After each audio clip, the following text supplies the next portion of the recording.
اور اٹھتی ہے کہ ہندوستان میں مسٹر جناح کی قامت اور دیانت کا کم از کم ایک لیڈر تو ایسا تھا جس میں اس قدر صداقت اور بے باکی تھی کہ اس نے انگریز وائسرا کے منہ پر کہہ دیا کہ وہ اسے کیا سمجھتا ہے، جبکہ باقی ہندوستانی لیڈر جن میں کانگریس ہائی کمان بھی شامل ہے اس وائسرا کو بہترین انگلش جنٹل مین اور بہترین عیسائی جنٹل مین جیسے خطابات سے نواز کر اس کی چاپلوسی کر رہے تھے۔ اور مسز سروجنی نیڈو کا تو نام آپ نے سنا ہوگا کہ بعد میں وہ گورنر بھی ہو گئی تھی یو پی کی۔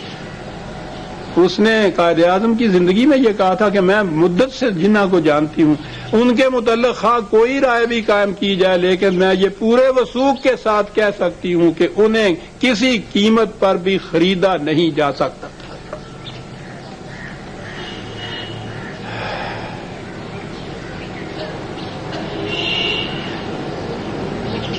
قائد اعظم نے ہر موقع پر ہر وائسرا کو ہر مقام سے کم از کم سن 38 سے یہ بتانا شروع کر دیا تھا کہ مسلم لیگ کا مطمع نگاہ ملک کو تقسیم کر کے اکثریت کے علاقوں کے اندر اپنی آزاد مملکت کا قائم کرنا ہے۔ تاریخ کے اوراق اس کے شاہد ہیں، دستاویزات موجود ہیں، یہی موجود نہیں ہے۔ انڈیا لائبریری انگلینڈ کے اندر جو ہے، لندن کے اندر، اس کے اندر یہ دستاویز موجود ہے جس میں سے کہتے ہیں کہ سر رسول اللہ کا یہ جو نوٹ تھا یہ حاصل ہوا ہے۔ وہاں چیزیں یہ موجود ہیں کہ اس زمانے سے قائد اعظم یہ ہر ایک کو کہتے چلے آ رہے تھے۔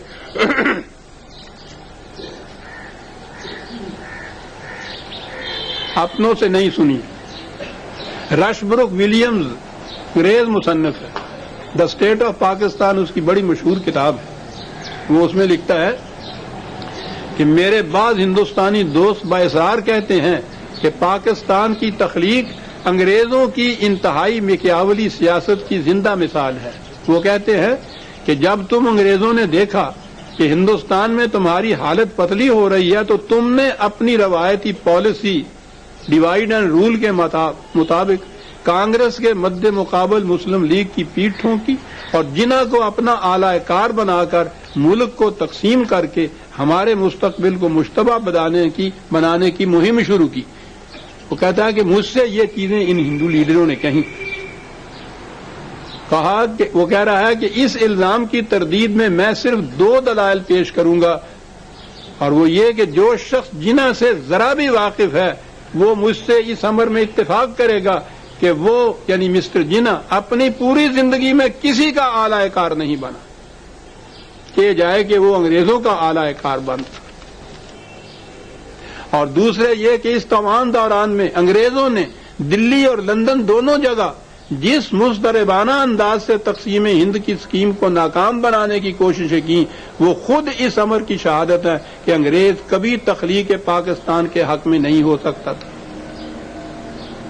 آج کہا جا رہا ہے کہ یہ تقسیم ہند کی اسکیم ہی ایک انگریز وائسرا کے دماغ کی اختراع تھی، یہ ان کے گھر کا انگریز مصنف کہہ رہا ہے۔ اور آخری شہادت تو لارڈ ماؤنٹ بیٹن کی ہے، جو آخر میں آیا ہے، جس کے زمانے میں یہ تقسیم ہوئی تھی۔ وہ اپنے ایک براڈ کاسٹ میں اس نے یہ کہا تھا کہ میں ہندوستان گیا ہی اس مقصد کے لیے تھا کہ اسے کسی طرح متحد ملک کی صورت میں چھوڑ نہیں ہے، میں گیا ہی اس مقصد کے لیے تھا کہ اسے کسی طرح متحد رکھ سکوں۔ ہم صدیوں کے بعد اس ملک کو چھوڑ رہے تھے تو چاہتے تھے کہ اسے ایک متحد ملک کی صورت میں چھوڑ جائیں۔ اگر ایسا ہو سکتا تو یہ ایک عظیم کارنامہ ہوتا۔ اس کا ٹکڑے ٹکڑے ہو جانا ایک علم انگیز حادثہ تھا جس سے ہندوستان کی قوت پارا پارا ہو جاتی تھی۔ لہذا میں نے اس مقصد کے لیے انتہائی کوشش کی، لیکن اس کی راہ میں ایک ایسا شخص حائل تھا جو پہاڑ کی طرح رکاوٹ بنے کھڑا تھا، اور وہ تھا محمد علی جناح، صدر مسلم لیگ، جو شروع ہی سے نہ کہتا چلا گیا، اور اس کے ارادے کو بدلنے کے لیے میری ہر کوشش ناکام رہ گئی۔ مجھے بالآخر اس کے سامنے جھکنا پڑا۔ غور فرما رہے ہیں آپ؟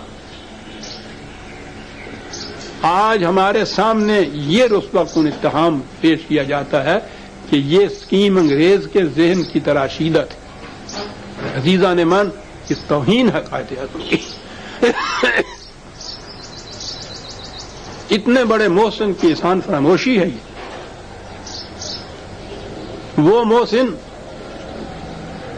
تقسیم ملک تک ایک قطرہ خون بھی نہیں بہایا گیا تھا قوم کا، ذاتی محنت سے، انتھک محنت سے۔ اور جب میں کہوں گا کہ جان دے کر اس مملکت کو حاصل کیا تو یہ شاعرانہ الفاظ نہیں ہیں، یہ واقعہ بھی ماؤنٹ بیٹن نہیں لکھا اور اس نے انکشاف کیا تو پتہ چلا، ورنہ کسی کو معلوم بھی نہ ہوتا۔ کئی سال پیشتر جناح کا اپنا ذاتی فزیشین ڈاکٹر بمبے کا پرسی تھا، اس نے جناح کا معائنہ کیا،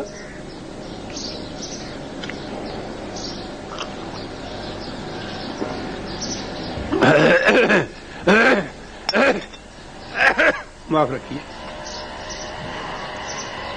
ایکس رے دیکھا، قائد اعظم سے کہا کہ آپ کے تو دونوں پھپھڑے لنگز معاف ہو چکے ہوئے ہیں، کامل اطمینان کیجئے تو کچھ سال زندہ رہ سکیں گے۔ اگر یہی آپ نے طرز اپنا رکھا اس محنت کا، آپ زیادہ دیر تک زندہ نہیں رہ سکتے۔ آپ کو معلوم ہے کہ قائد اعظم نے کیا احتیاط برتی؟ بڑے محتاط، بڑی احتیاط برتتے تھے۔ کیا احتیاط برتی؟ ڈاکٹر سے کہا کہ یہ ایکس رے اس کیبنٹ میں سیل کر دو اور یہ ایک لفظ بھی اپنے زبان پر اس کے متعلق مت لاؤ کہ کیا دیکھا ہے تم نے۔ وہ وہاں سیل رہی، ڈاکٹر کے بھی لب کشائی نہ ہوئی، اور جناح اور تو اور بہن جو ہر راز سے واقف تھی اس تک بھی نہیں جناح نے کہا کہ ڈاکٹر نے مجھے کیا کہا،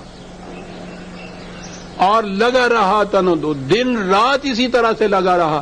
یہ وہی تھی ایکس رے کہ جو اتنے سالوں کے بعد ان کی اس موت کا باعث بنی تھی، اور یہ چیز لارڈ ماؤنٹ بیٹن نے کہی ہے، لکھی ہے، کہا کہ ایک کاش کہیں ہمیں معلوم ہو جاتا تقسیم سے پہلے کہ جناح کی زندگی اتنی تھوڑی ہے تو کبھی میں پاکستان نہ بانے دیتا، میں اس کو اور لمبا کرتا چلا جاتا تھا کہ یہ شخص مر جاتا تو پھر کوئی پاکستان نہ مانگنے والا رہتا۔ ماؤنٹ بیٹن یہ لکھ رہا ہے۔ ہم سے کہا جا رہا ہے کہ انگریز کے ذہن کی تراشیدہ اسکیم تھی جو ایک قادیانی نے پیش کی تھی۔ بڑی احسان فراموش قوم ہے، گالیوں پر اترا، لیکن یہ لوگ تو ان چیزوں سے بہت اونچے اور بڑے بلند ہوتے ہیں۔ ان کو نہ کسی صلح کی امید ہوتی ہے، نہ ستائش کی تمنا ہوتی ہے، اسی لیے نہ کسی کی گالی سے افروختہ ہوتے ہیں، نہ کسی کے طنز کی ان کو شکایت ہوتی ہے۔ ان کی زندگی میں تھوڑا کچھ ان کے خلاف تھا، جو کفر کے فتوے ان لوگوں نے لگائے تھے انہیں کو نکال کے دیکھیے صاحب، کم گالیاں نہیں دی گئی تھی، کبھی برا نہیں منایا، اس لیے کہ مقصد کی بلندی پر ان کا ایمان تھا، یقین کامل تھا، اور اس کا حصول زندگی کا مشن تھا۔ جان دے کے پاکستان لے کے دیا آپ نے، انہوں نے آپ کو اس قوم، جیسا میں نے کہا احسان فراموش قوم کو، کہ مملکت کو لے اور بیٹھ کے پھر یہ گتھیاں سلجھائے کہ ہم نے پاکستان مانگا کیوں تھا، اور یہ انگریز کے دماغ کی تخلیق تھی اور قادیانی کے ذہن کی پیش کردہ۔ ہاں عزیزان مان، وقت تیزی سے جا رہا ہے، باتیں تو بہت کرنے کی ہوتی۔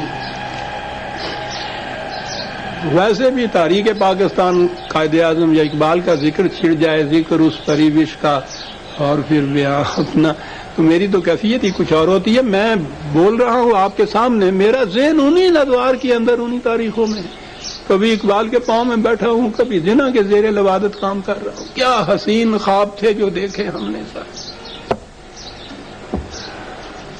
اور وہ ہمارا خواب تھا، یہ خواب کی تعبیر ہے میری۔ وہ خوش قسمتی تھی انتہائی میری کہ وہ خواب میں نے دیکھے۔ یہ انتہائی بد نصیبی ہے کہ اس کی یہ تعبیر دیکھنی بھی میرے حصے میں لکھی تھی۔ جو پہلے چلے گئے وہ مجھ سے اچھی تھی۔ بہرحال بات تو یہ تھی۔